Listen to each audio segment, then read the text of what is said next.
Welcome to my channel. Thank you so much for always coming back to the channel. If you're seeing this face for the first time, my name is Becca, a registered nurse from Ghana, currently practicing in England with the NHS. And on this channel, I talk about nursing. I do lifestyle videos. I do a little bit of me and some fun and positive vibes. If this sounds like you, if you want your migration doubts cleared, and if you want to know how to move from your home country to other countries, then definitely this is the channel for you. If you'd like to go ahead and subscribe down below, turn on your post notification bell icon. That way you wouldn't miss any time I upload a video.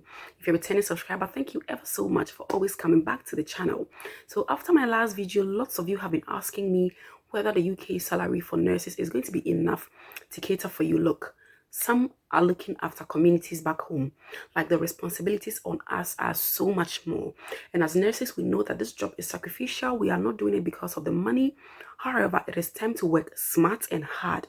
So don't just work hard, but work smart as well.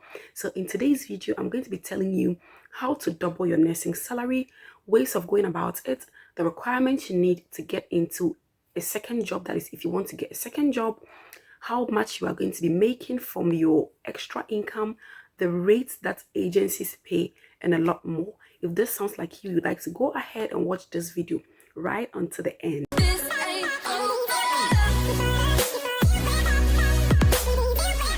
So the first question is, can I work for a second employer after my first employer if I am on a tier 2 visa? And the answer is a big yes. The reason is, according to the labor laws of the land, you are not under any obligation to disclose your second job to your current employer or to your first employer.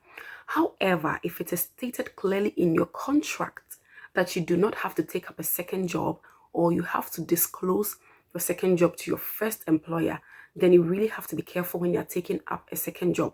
And this is the more reason why you should read your contract really well before you append your signature. If you are not happy with anything that is stated in the contract and you go ahead to sign it and you go contrary to it, the laws of the land can deal with you. So really read your contract before you append your signature.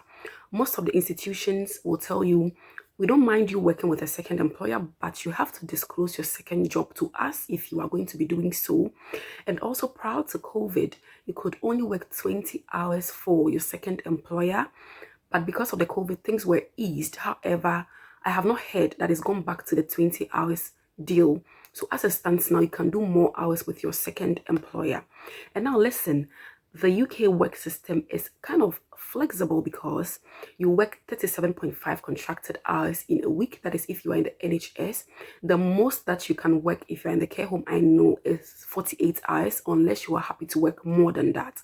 So even if you're working 48 hours, you're working 4 days and you have 3 days off. If you're working 37.5 hours, you're working 3 days and you have 4 days off. If you are going to be sleeping in these 3 or 4 days throughout, poverty will knock on your door. So in this country, overtime is life. Like, kind of overtime gives you that kind of additional support to maximize your income. And I know people who do this overtime and are able to even double their nursing salary here in the UK. Before I continue, I would also like to state that my advice, my personal advice to you, is try not to work more than 5 days in a week. This is because you need to revitalize, re-energize and rejuvenate for your next shift. You need to keep healthy. I've seen people who work so hard without concentrating on their health, and it's not good for you. So try to work maximum of 5 days. And also, the HMRC has introduced a 40% clause for tax deductions, and most people do not know about this because it's a new thing that has come into the system. And I'll be talking about this new tax deduction, or the introduction of this new tax system into the UK, in an entire separate video. So the more you work, it means the more you are earning, and if you are not careful, you're going to enter into this 40% tax clause, and that is going to take a chunk of your salary. Comment for you to download this application that tells you how much tax you are going to be paying. So what you can do is, before you start any job or before you do any work at all, you can put in your estimated income, and HMRC is going to tell you estimated tax. Before you can take up an extra job or do any agency shift or do any overtime shift, you should have had your PIN. It means you should have passed your OSCE and gotten your statement of entry from the NMC of UK, which has given you the PIN stating that your PIN is active and you can practice in the UK fully and effectively as a registered nurse. The next thing you have to do is to get your competencies signed off. So competencies like medication competence, like those basic things that you need to function as a nurse. And the most basic of them is the medication competence, because you can't be a registered nurse without being able to serve medication. And mind you, in the UK, every single thing you need to do, you need to be signed off for it. When I first came, I didn't even know to use the blood glucose monitor, you need to be signed off to be competent to use it. Sometimes even using the thermometer, you need to be signed off as competent to use it. If you are not signed off and you do it, you can't do it, mind you, but if problem comes, if trouble comes, nobody is going to hold you back. So the best thing is to get signed off so that you know that if something happens, legally you have been trained and you are competent to use them. So you have to let your trust or your care home get you to have your medication training. You have to do it under supervision. You need to be signed off and deemed competent to be able to do it without supervision. Things like cannulation and venipuncture, you need to take blood from your patient, you need to set their cannulas. So these things, you need to do them signed off so that you can be deemed competent to be doing them. Then you can go elsewhere to be doing extra shift. So the basic salary for NHS nurses per annum divided by 12, after tax deduction, after insurance deduction, after pension deduction, roughly you're going to be making between 1,600 to 1,700 without any enhancement, without any overtime. That is how much or how little you are going to be making. Now I'm going to be telling you how to make 2 times of this money in a month. There are basically 3 ways of doing this, and one is doing overtime shifts. The next thing is to do the NHSP or the bank. The third is to do the agency shift. I'll save the best for the last. So I'm going to talk about the agency last, and I'll elaborate on that much into details. So with the overtime, you are taking up extra shift on your own ward. And with this, you need your manager's approval. So they are going to be telling you, oh, like there is this extra shift, or there is this vacant shift, who wants to take it up? And you can take up those shifts. You can also do more of nights, weekends, and holidays duties, because these shifts come with enhancements that can maximize your income. So if you are doing more of holidays, you are doing more of night and weekend shifts, you can get something between 1,001 to 1,600 pounds in a month. Next thing is to sign up for the NHS professionals or the bank. So this is taking up other shifts in other wards and not necessarily your ward only. And with this, you still need approval of your manager. So you can go to your trust intranet, you go to the NHSP website, you register, you submit your document, and you give them the reference, which should be the reference of your ward manager. So they are going to contact your ward manager, and she will need to give approval, deeming you competent to enter the bank or to be able to take up extra shift. So after this, you submit your document, and then you can be taking up extra shifts from other wards. And this is also a brilliant way to get exposure, to see what is happening on other wards, because sometimes if you're in one ward, you don't see as much as you want to see. And also by going to other wards, you can realize, or you can discover some specialties that you might be interested in moving into in the future. So it's a brilliant way to learn, and not just to make money. It's also a way to discover if you do not like where you currently work and you want to move into something more promising, but you will need your manager's approval and you will need your competencies to be signed off. So if you are doing the NHSP or the bank in other wards, the rates are much more than your basic salary. So sometimes, depending on the area, if you're doing A&E, I know A&E pays more. A&E and ITU pays more than most of the wards. So basically, you can get like an hourly rate of £25 per hour. And if you are doing 2 days of these extra shifts in other places, that can make you get more than £3,000 in a month. That is after tax deductions. Last but certainly not the least is the agency shift. And most of these agencies require that before you can be signed to join the agency, you should have a minimum of 6 months of NHS experience or 6 months post-qualification experience in the UK. And it's a brilliant opportunity for you to see other places. That is, I also call it the travel nursing, because it gives you the opportunity to see other places. Because with the agency, you can't do agency in your own trust, or you can't do agency in your own workplace, you have to go to another place to work. It's a brilliant opportunity for you to interact with other people, to see what people do differently, to meet new people, share new ideas, to see new places as well. But it is really, really stressful, especially if you are not driving. And that is why in the UK, driving is a basic necessity and not a luxury. So most people drive because it's necessary, honestly. But you can do without driving. You can use the train because the transport system here is really, really great and it's flexible. So you can use the train or the bus depending on how far you are willing to travel. So to sign up with the agency, you still need references and lots more of things that they ask for, because they are not sure you are a nurse. They do not know you and they want to really be certain that you are a nurse.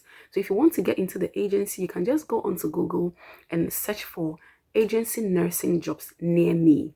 Agency nursing jobs near me. And the beauty of agency nursing jobs are that you can be in the care home and work for the NHS. You can be with the NHS and work for the care homes. You can be in the NHS and work in the private institutions.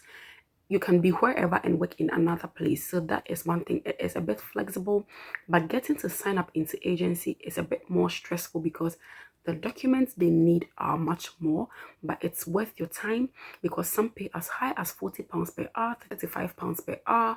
The least you should accept as an agency nurse is £28 per hour. And this is because your pain is at risk.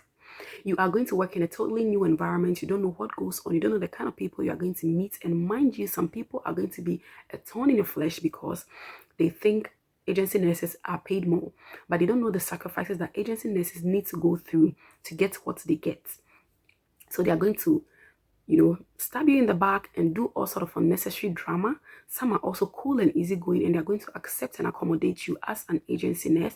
At the end of the day, your pain is at risk. So don't take any money just because you're desperate to go into agency. Bargain.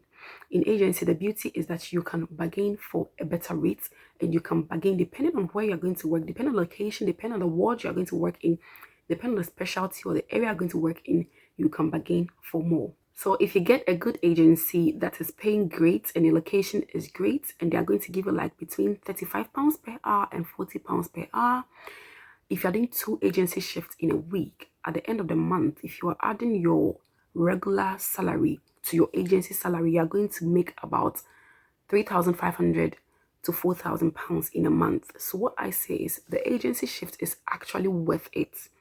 Just that it is stressful, it's difficult, but there is nowhere that is flexible. I mean, you have to work hard for your coins. In this country, you work hard for your coins, you work hard for the money. Every agency have what they take or the requirements they need for you to join them. So they have their own trainings that they are going to give you. That is the online trainings or the ESR trainings that we do in the NHS or in the care homes. They are the same. They are also going to give you their trainings. However, they need some competencies that you would also need if you're working in your same own trust, like the medication competence, any other special trainings that you've done. You need a CV. You need references from somebody who is a higher band than you. So if you're band 5, you need a band 6 or your manager to give you approval. It doesn't necessarily need to be your manager. It can be anybody that is above you. You can just speak to the person and it can give you the reference. Some of them need immunization record, so records that you've been immunized against hepatitis B, against varicella, against measles. You need this immunization record.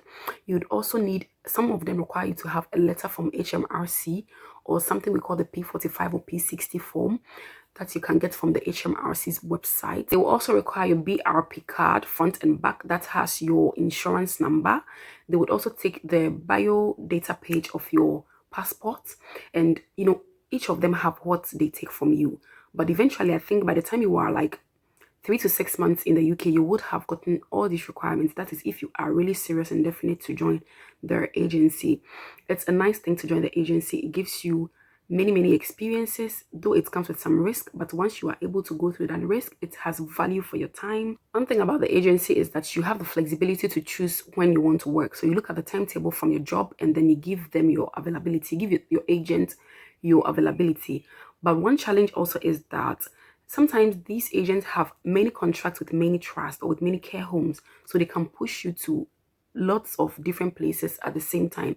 So today can be in one town, the next time you go to another town to work. Some of them are also very considerate and flexible, so they can keep you in one location for some time until you are happy to be changed. I hope this video has helped you to clear your doubts and to know how to, maximize your income or how to enhance your salary. There are so many ways of killing a cat, and I mean, don't be limited on, don't stay one corner, because as I said at the beginning of the video, if you're going to be relaxed, very soon poverty is going to knock on your door. If you think this video is good, if you think this video is helpful, try to give it a thumbs up, share with your friends, subscribe, turn on the post notification bell icon. That way you wouldn't miss any time I upload a video. Until I see you again, it's bye for now.